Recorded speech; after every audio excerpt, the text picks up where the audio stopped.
right, some more, something you guys might have a little more influence over is police training and supervision.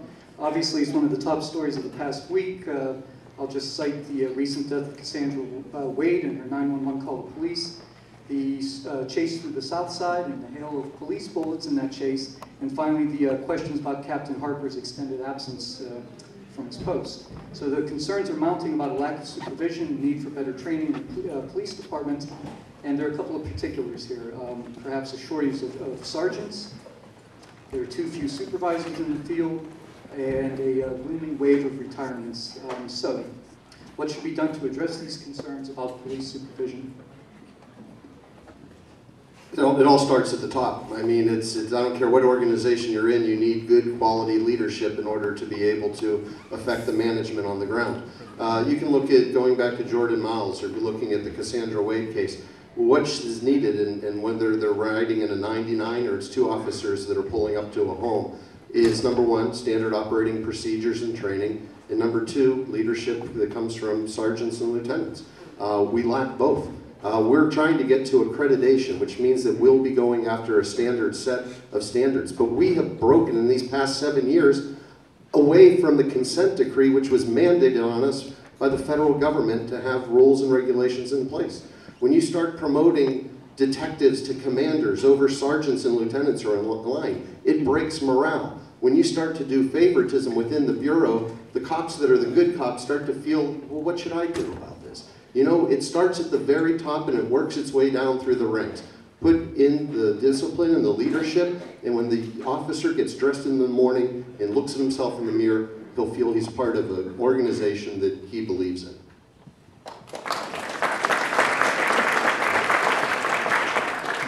Well, first and foremost, I want to thank the men and women of the Police Bureau, who I believe do a fine job in this city. Those men and women, from the chief on down, have achieved for the past 6 years record numbers of low crime rates. In fact, from 2006 to today, our crime rate is 25% lower than it was when I took office. That's something that I know those officers should be proud of. And if that is lack of leadership, then I'm happy with what's happening in the Police Bureau. Those folks dedicate their lives. The issues that have come up recently, obviously, are issues that we will deal with. Many of them will be litigated, so it's difficult for me to go into specifics. But Chief Harper has been, in my mind, a great leader. I hope that what he has told me and is telling everybody else is true. I have no reason to believe otherwise. And from my perspective, the Chief has done a fine job leading this Bureau. It is well led. And they've continued to provide results, and I thank them for that. I thank them for what they do on a daily basis, and I don't believe that there's a lack of leadership there. I don't think it's really appropriate to comment on the chief's situation, the ongoing investigation.